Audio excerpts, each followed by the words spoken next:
So, welcome back. Today I want to take you through the reality of getting really lean and getting abs because a lot of people want to get there, but not a lot of people actually know what they've got to sacrifice and what the expectation is. I've just completed my photo shoot a couple of days ago. It took me 20 weeks to get in condition for that and I dropped over 40 pounds to get there.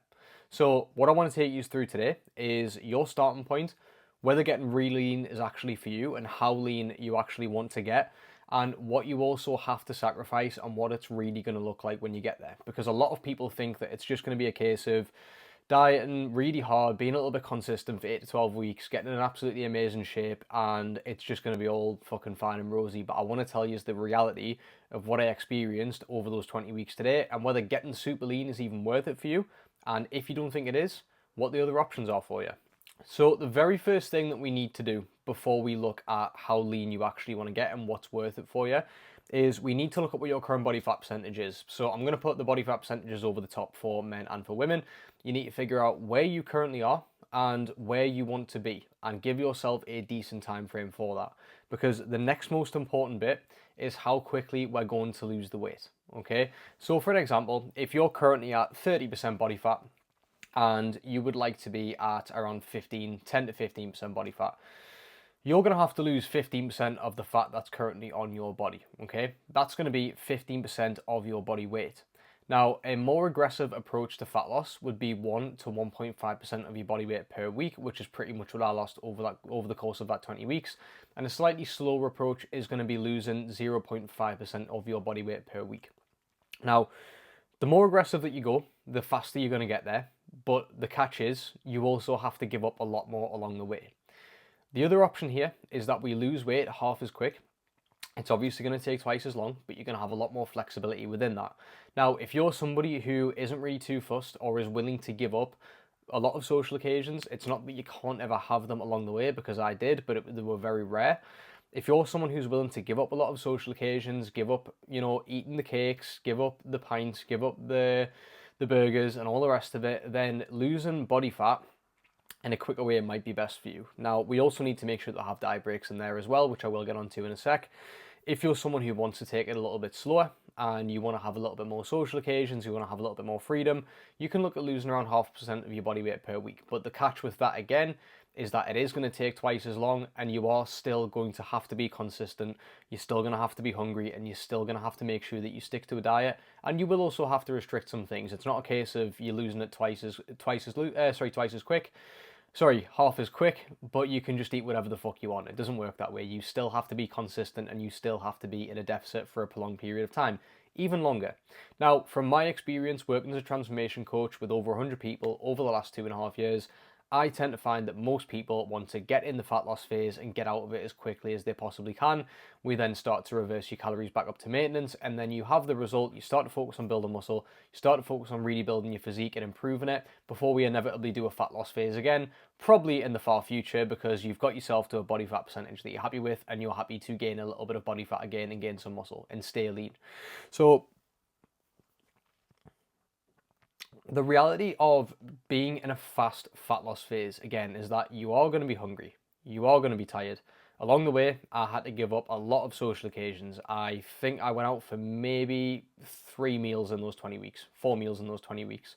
And I obviously had foods that I enjoyed. I'll put some photos or some videos or anything over the top of foods that I had. So I did figure out ways to make the diet more enjoyable. I was having Big Mac burger bowls. I was having Ninja Creamies. I was having, decent types of pasta. I was, having still my bacon and eggs on toast in the morning and stuff like that. So I wasn't just eating fucking rabbit food, but the reality of it is, especially for the last 4 weeks of that diet, I was hungry, I was tired, my hormones were a little bit lower. Now, if you're someone who's not really exercised very much over the course of your life, you've been really inconsistent, you currently drink alcohol, you don't really look after your health or your food too much, or if you're just not consistent with your health and fitness, you're actually probably going to feel better purely just through increasing your fruit and veg intake, increasing your protein, exercise, and feel better in the way that you look. For myself, it was obviously something that I already did day to day, and the only thing that really changed was my diet. And because of that, towards the end, I felt hungry.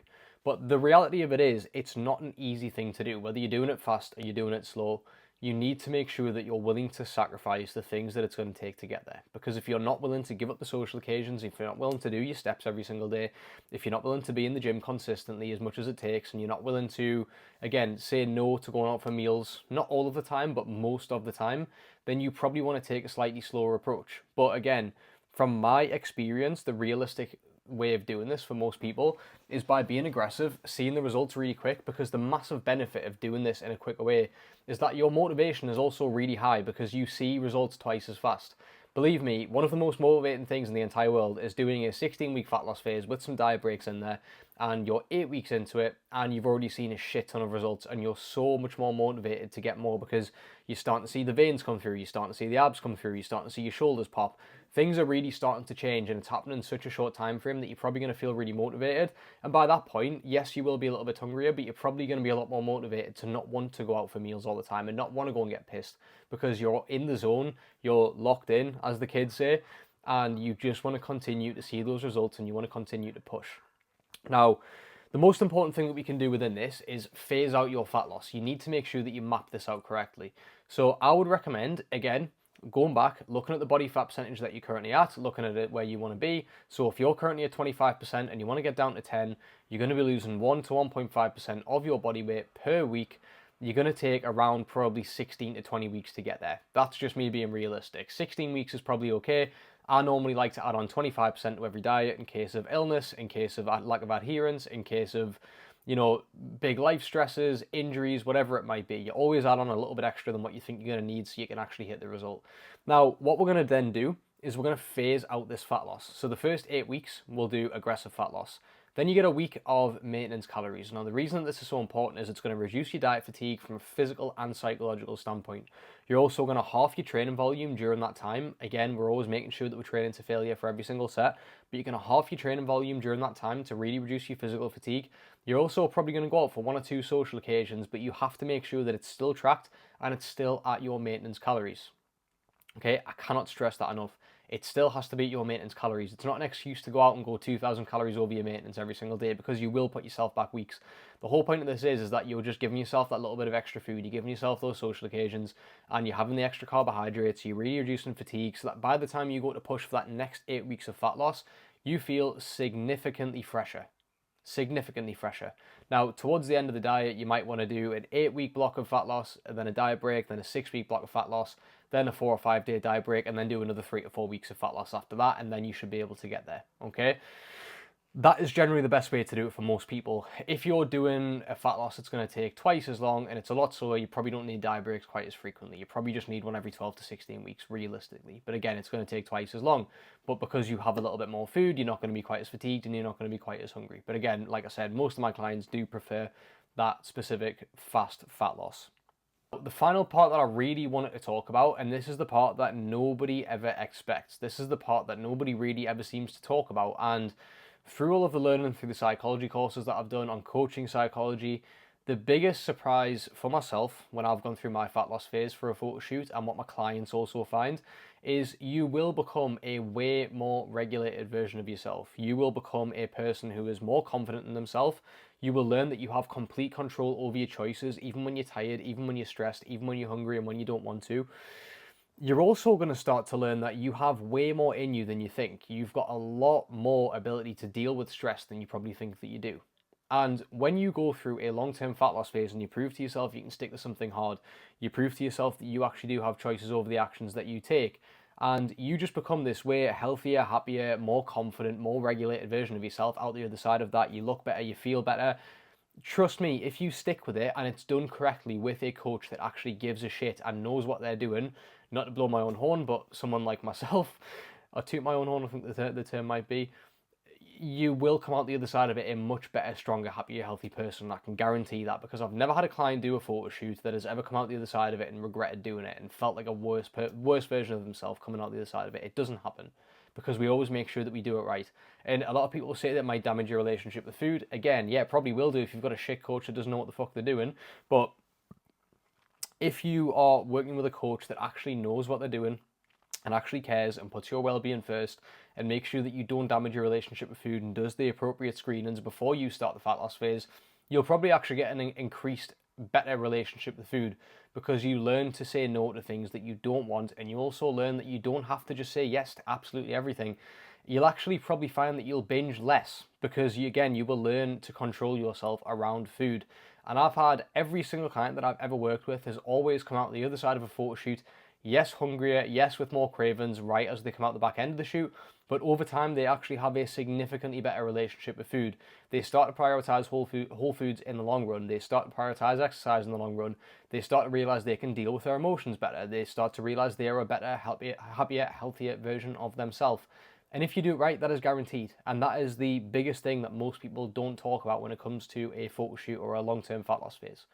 It improves your life in so many ways that you do not expect. And that, for me, that is ultimately what it is about. That is ultimately the biggest benefit, because for me, when I did my photo shoot, it was all about just proving to myself that I could do something that was difficult, doing this for my clients to show them that I can lead from the front. If I'm telling people that, how to do a photo shoot, I need to be able to do one myself. I also learned how to emotionally regulate myself way better during that shoot. So that is the biggest unexpected thing that most people find. And yeah, that's all the tips. Like, if you feel like you're ready for a fat loss phase and you feel like you're ready to get super lean, that is what you can expect from it. And if you would like to experience what the very first 4 weeks is like for all of my clients who start with me, then feel free to go and hit the link below and do the first 4 weeks of free coaching. It's an automated service. There's no pressure. You're not going to be dealing with me directly or anything like that. You're, not going to have any pressure to continue if you don't want to. There's no contract, so you can unsubscribe at any time. There is no, nothing to lose from doing this. If you just want to see what the first 4 weeks is like, the very least that you're going to get out of it is a choice of a 3, 4, or 5 day program, help with nutrition, help with your training, help you to figure out what your calories are, and also assess what your very first week of nutrition and training is like, so you know where to go for the following 3 weeks. Okay, so if you would like to try that, hit the link below and get started on the 4 weeks of free coaching. And as always, if any of you have any questions about anything in this video, you can either go and follow my Instagram in the link below, or you can shove a comment in the bottom as well, and I will get back to it as soon as I can. So thank you for watching, and I will see you in the next one.